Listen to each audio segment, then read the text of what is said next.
Ayo aki, cuma ini tak enak ini. Itu kan yang Gusti geus kaburu nungguan. Gawat ulah dating. Cek mantri Balakadungdang ngajak Aki Rahong supaya buru-buru indit ka nagara Siluman Munding. Sumangga kanjeng mantri. Aki mah ngiringan bae. Ngan kumaha carana ngabantun manusia Bangkawara itu. Tembal si Aki Rahong bari nunjuk kapal B anu masih keneh katempo teu sadar di jero imah. Gampang eta mah urusan kaula. Ayeuna masuk buat mangkat heula. Cek mantri Balakadungdang deui. Semohon. Mangga tuh juragan mantri. Nini kami rek mangkat heula ngadeus ka Kanjeng Gusti Raja. Kade hati-hati maneh jaga imah. Cek Aki Rahong bari ngaradet ka si Nini. Nya jika itu Aki sing hasil. Kade poho sing mawa rezeki kaloba. Tembal si Nini. Tapi ari panonna mah manco kapal B. Si Nini sigana mah masih kena boga rasa seueul anu pohara kapal B. Aing kudu bisa heula mere pelajaran tah ka manusia Bangkawara eta. Sampai di bawah ini temanten ku juragan mantri. Aing kudu malas ka nyari heula. Garantos si Nini. Tuluy geus teu mikir deui, si Nini langsung nyerbet kapal B bari ngaheumbatkeun leungeunna. Ya rasakeun si aon colahon. Cek si Nini bari ngaheumbatkeun leungeun, tapi can ge leungeun si Nini beunang kana beungeut pala B. Pala B-na miles manten disambar ku mantri Balakadungdang. Atuh leungeun si Nini teh lain ngahantam beungeut, tapi malah keunana kana juru tiang imah. Si Nini ngagoak, "Aduh." Cek si Nini bari kekerempengan. Ambakna beki kapegung lantaran teu hasil mulangkeun ka seueul kapal B.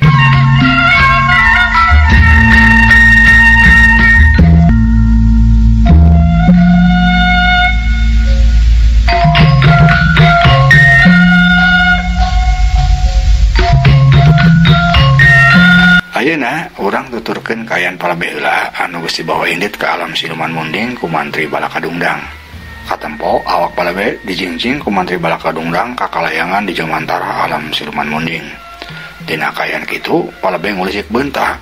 Barang sadar kana kayaana pala B meuni ruas ret ka handap. Ku pala B katempo loba manusia siga nu keur dicariksa. Aya nu dijadikeun tatapakan, aya nu ditiiran dijieun tihang wewangunan jeung sajabana. Pokona mah matak pikir geudaheun bae. Pala B ngarenjak. "Be, cilaka. Itu manusia ta lain. Nah, si gandu sariksa kitu. Waduh. Buah-buah nasib aing ge bakal kitu. Aduh, ieu aing kudu kumaha lamun geus kieu carana nyelametkeun diri." Cek kerentas pala B bari matana mencong ka handap. Manehna bener-bener soak nempo eta kejadian. Si horeng naon-naon diomongkeun ku pala B dina hatena, ku mantri Balakadungdang mah bisa kanyahoan. Pok mantri Balakadungdang nyarita.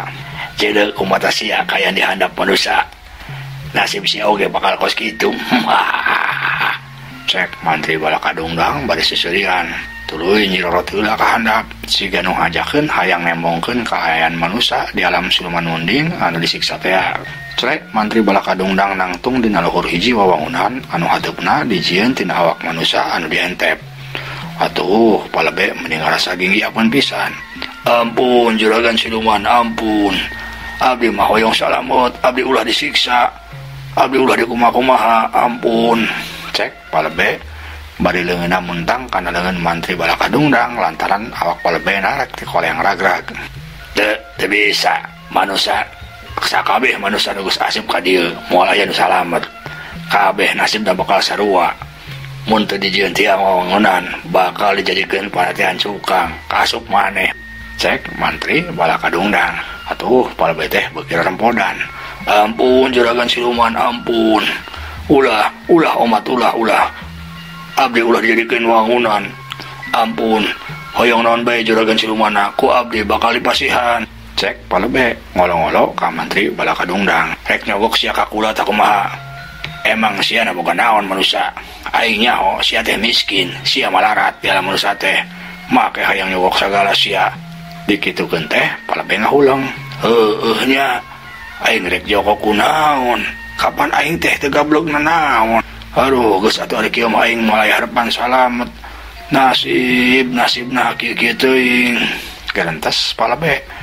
Manehna geus bener-bener putus harapan kana salamet. Sabot pala B keur ngahulang, durug-durug bae awakna ujug-ujug diseret ku mantri Balakadungdang dibawa indit di eta tempat. Atuh pala B meunang lenyap. Awakna tiba baranting, hampir bae ragrag ka handap. satulila mantri balakadungdang eureun deui di hiji tempat anu sejen. Didinya katempo deui loba manusa anu keur disariksa, awakna dientep, ditiir, dijadikeun cukang. Atuh palebe meuni olohok reuas bari jeung sieun pisan. Keur kitu kadenge aya sora jalma anu minta tulung ka palebe. "Palebe, tulung kuring palebe, tuluan." Cek eta sora. Palebe reuas deui bae, campur heran. Lantaran sora anu minta tulung teh geus asa teu biruk deui, asa mindeng pisan ngadenge sora eta teh. "Saha eta anu minta tulung ka aing? Nah bet apal aing jadi lebe?" Jeung asa teu biruk deui geuning sorana, garentes palebe. Sora anu minta tulung kadenge deui. "Palebe, tulungan kuring palebe." Atuh palebe beuki panasaran. Red palebe ka palebah datangna sora anu renjag, palebe langsung ngarenjag reuas. Lantaran geus moal salah deui tetempoan anu minta tulung ka manehna teh si horeng Bah Jumanta. Anu ayeuna awakna katempo dientep, dihijikeun jeung nu sejen dijadikeun panetehan. Lenyap palebe meninggal lenyap. "Hah, geuning Bah Jumanta. Waduh, eta awakna disiksa kitu dijadikeun panetehan. Hi, kumaha lamun awak aing oge dijieun kos kitu?" Cek palebe bari molongo mencrong ka Bah Jumanta anu ayeuna keur disiksa dijieun panetehan cukang. Palebe rek nyarita ka Bah Jumanta, tapi can ge ngap. Awakna langsung disadedi ku mantri balakadungdang dibawa indit deui di tempat eta. Watuh awak palebe teh meniti bawarenting deui bae, malah meniti dadalagor sagala kana wawangunan. "Aduh, ampun juragan siluman. Ieu lalaunan atuh nyaded awak abdina. Ieu si abdi nyeri ti dadalagor." Cek palebe, si mantri balakadungdang kalah nyentak. "Ah, sia mah dasar manusia goblok. Moal heueuna atuh aya nyaded lalaunan sia. Lamun lalaunan mah ngaranna dituntun sia bolho, lain diseret, dasar manusia belogu sia mah." Cek mantri balakadungdang. Atuh palebe meuni ngolongo. Rek nyarita deui tapi awakna beuki ripuh ti babaranting. Lantaran disereda beuki tarik. Cek urang tunda heula.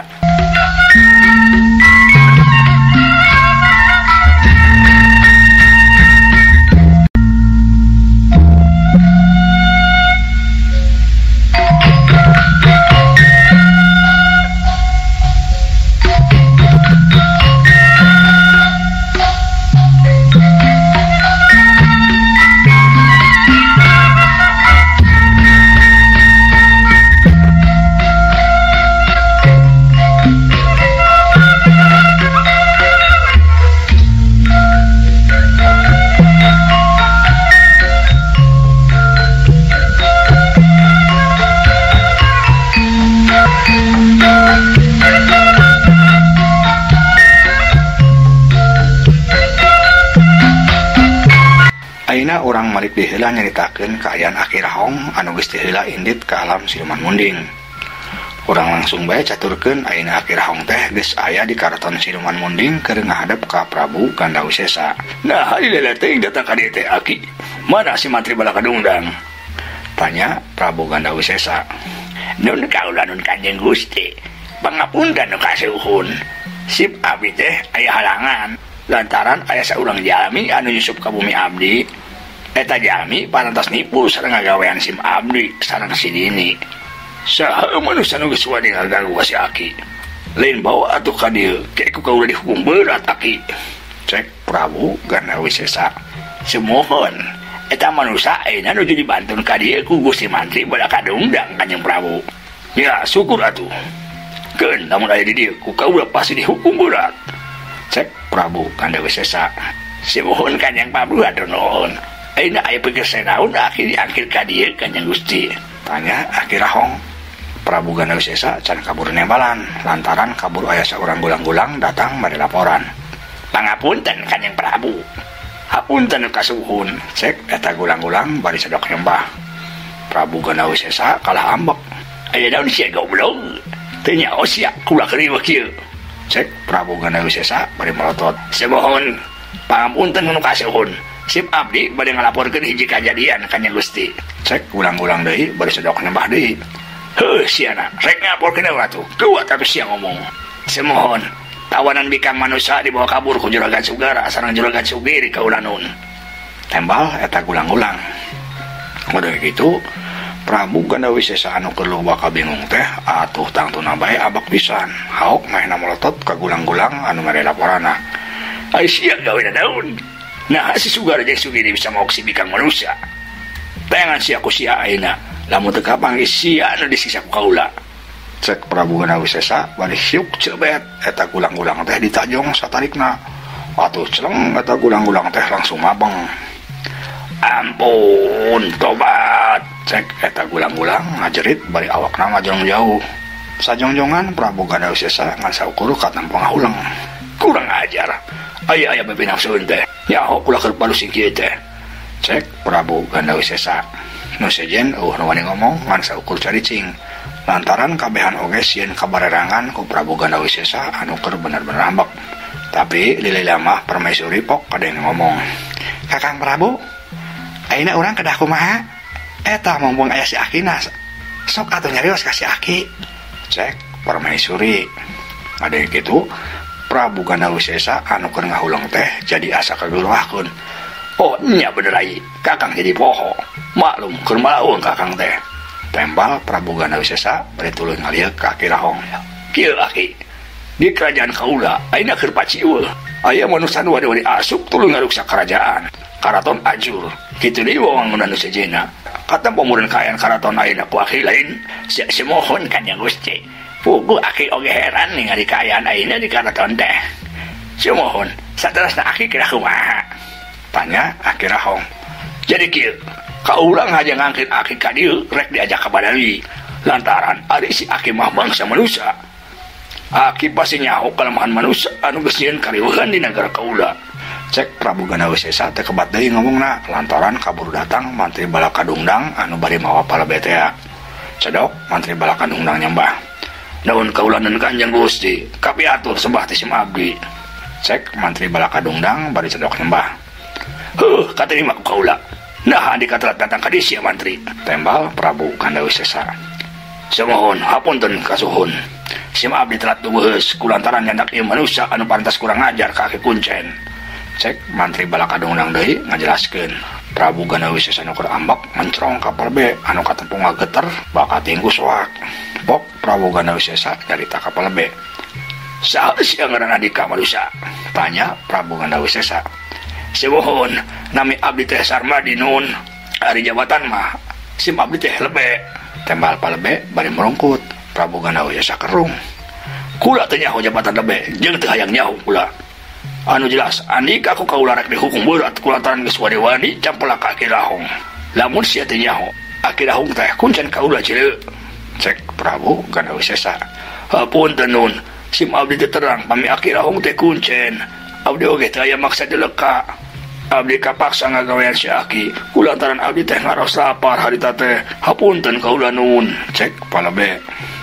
Kula teh nyaho andika ngahaja atau teu ngahaja. Nu jelas ayeuna sia kudu dipodaran ku kula. Cek Prabu Gandawisesa bari tuluy maehna ngangkat leungeunna rek dipake ngababuk awak palebe. Atuh palebe teh meuni calawak reuas. Rarasaan maehna mah geus asabek bae peureup Prabu Gandawisesa anu kulud jeung gede teh nenggel kana beungeut manehna.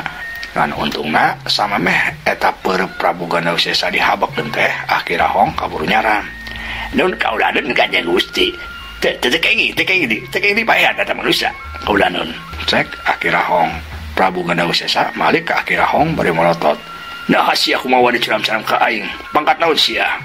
Cek Prabu Gandawisesa bari melotot. Atuh Aki Rahong jadi malik merungkut bakat tinggu soak.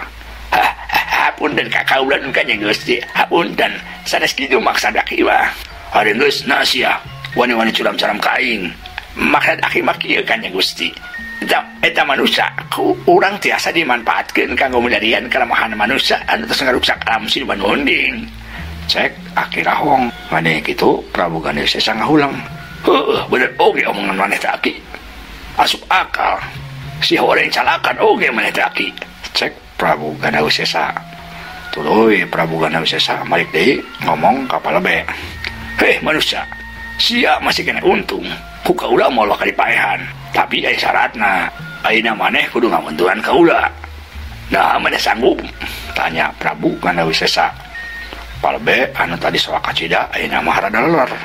Tapi barang adenge Prabu Ganawisesa minta bantuan, Palebe jadi bingung jeung sieun deui. Be, nah nasib teh goreng-goreng teh atuh ieu aing teh nya. Rajeun aing salamet teh dipaehan, tapi kudu ngabantuan Raja Siluman Munding. Mending mun aing bisa ngabantuanna, mun teu bisa mun aing anggar cilaka. Gerentas Palebe, nempa Palebe kalah ngaulang itu, Prabu Ganawisesa malotot deui. Nah sia kalah ngajedaug manusia. Sia sanggup teu ngabantuan aing. Mun teu sanggup disiksa sia ku aing sampai ka modal. Cek Prabu Ganawisesa deui. Renjag atuh Palebe anu keur ngaulang teh ngarenjag. Sesungguhun, ampun abdi ampun abdi ulah dihukum Juragan Siluman, ampun. Sia na sanggup teu ngabantuan aing. Sesungguhun Juragan Siluman, sungguhun abdi sanggem. Syukur sia aya dikasanggup mah. Ayeuna sebutkeun naon kelemahan manusia anu geus ngancurkeun nagara aing. Sok sia geuwat sebutkeun. Cek Prabu Ganawisesa deui. Palebe ngahulang ditanya kitu teh. Aduh, ieu aing bingung di bae. Lantaran aing teu nyaho kelemahan manusia anu geus ngarusak nagarana. Jalma daga aing teu nyaho saha. Gerentas Palebe. Je, sia gini kalah ngajedaug atuh. Sok sia sebutkeun. Lamun teu disebutkeun podaran sia ku aing. Naon sia kelemahan manusia anu geus ngarusak nagara ka aing. Geuwat sia sebutkeun ulah dilila-lila. Cek Prabu Ganawisesa bari ayeuna mah make nenjrak bumi sagala. Atuh Palebe menimbul buncelik leuwas. Sesungguhun, subuh-subuhun. Ieu abdi nuju ngemutan Juragan Siluman. Mung sieu abdi teu tiasa nyebutkeun naon kalemahanna. Lantaran abdi teu acan terang saha manusana. Tembal Palebe padu bae ngomongna, tapi kahartieun ku Prabu Ganawisesa mah. Malah ayeuna mah Prabu Ganawisesa katempo meuni unggut-unggutan. Ngomongna ge rada leuleuy. Heuh, kaarti oge ku kaula. Memang andika kudu nyaho heula saha manusia anu geus ngarusak nagara kaula. Lamun kitu mah hade. Ayeuna andika ka dieu, nangtung deukeut kaula. Cek Prabu Ganawisesa. Palebe nurut. Ayeuna nangtung popoyong kodan ngadeuketan Prabu Ganawisesa. Sanggeus deukeut pok Prabu Ganawisesa cumarita deui. Tepokeun ku andika. Kaula rek nemokeun saha manusia anu geus ngarusak nagara kaula. Cek Prabu Ganawisesa. Susumohon Juragan Siluman. Abdi bade ningali. Tembal Palebe. Ke antesan sakedap Kakang Prabu. Raya oge hoyong terang kumaha rupina manusia anu tos ngarusak nagara urang teh. Cek Permaisuri. Abdi oge hoyong terang ama Prabu. Cek Nyimas Ganda Asih oge ngomong. Abdi oge ama. Kitu deui Nyimas Gandalara. Main oge hayang nyahoeun kumaha rupa manusia anu geus ngarusak nagara Siluman. Nya atuh sok ka dieu ngariung. Ka dieu rai, ka dieu geulis. Ama rek ngagunakeun kekuatan ama pikeun nemokeun saha manusia anu geus ngarusak nagara urang. Cek Prabu Ganawisesa. Atuh tuluy Permaisuri Nyimas Ganda Asih jeung Nyimas Gandalara oge ngadareukeutan Prabu Ganawisesa. Sanggeus kabehana hariung tuluy Prabu Ganawisesa peureum bari nenjrak taneuh 3 kali. Satuluyna ngadorongkeun dua leungeunna ka hareup. Breh ku kabehan ujug-ujugan tempo di hareupeun Prabu Ganawisesa teh muncul hiji buludan gas. Lamun budak masih kepepelendungan gitu. Dina buludan gas eta katempo aya bayangan Haji Rodi anu kelempang bari nyangkeh bilebe anu keur leuleus ka pieuhan teh. Kabehana nempo kana eta bayangan. Watuh nu kitu teh Palebe meunang aya panas pisan. Langsung bae timburu disangkana Haji Rodi teh keur sosonoan jeung bilebe pamajikanna. Dasar Haji Genjul. Siga bae heueuh kalakuan di lembur mah. Si horeng wani-wani ngarebut majikan aing. Jadi kesempatan mah nama ide alim Siluman teh. Mun kieu carana mah kudu diberi pelajaran ku aing. Gerentas Palebe. Di pihak sejen Permaisuri oge ngagerentas. Walah, si horeng kasepisan geuning manusia anu geus ngarusak nagara teh. Ieu aing kalah ujug-ujug bet joro-joro bogoh bae. Mun kieu carana ku aing kudu disingkirkeun eta bikang awewena. Gerentas Permaisuri. Di sejen pihak Nyimas Ganda Asih jeung Nyimas Gandalara oge sarua pada ngagerentas. Duanana oge nalaksir ka Haji Rodi. Atuh meureun da cenah aya paribasa. Sakasep-kasepna Siluman sagoreng-gorengna manusia, sagoreng-gorengna manusia sakasep-kasepna Siluman. Kitu cek paribasa teh. Ari Prabu Ganawisesa tuluy kade ngomong. Kumaha sia manusia? Ayeuna ku kaula geus ditembongkeun manusia anu geus ngarusak nagara kaula. Ayeuna aku andika sebutkeun kalemahanna. Lantaran lamun kaula geus nyaho kalemahanna eta manusia pasti dicangkala ku kaula. Cek Prabu Ganawisesa bari mancrong seukeut ka Palebe. Palebe ngahulang mikir lantaran cek pikirna lamun mahena ngomong masalah pasti cilaka, lamun teu ngomong oge bahaya bisa disiksa. Tapi teu lila Palebe meunang akal. Heueuh bener. Pan ari si Haji Genjul teh mika hayang ka Neng Heni. Ieu bisa jadikeun kalemahanna. lantaran ada siluman pan bisa malih rupa.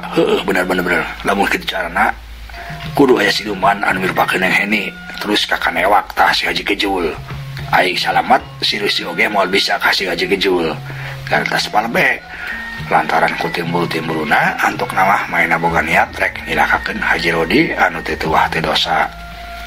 Di sajian pihak nampo palebe sigana mikir lila pisan Prabu Gana Wisesa mimiti ambak pok nyarita deui bari melotot kumaha sia manusia sia mikir teh lila teuing cek Prabu Gana Wisesa bari melotot ka palebe ngan baktosna seep dia dongeng karangan Pribados Kang Abun Burhanuddin. Hapunten kakirangana mugia katampi kalian kabingahan. Assalamualaikum warahmatullahi wabarakatuh.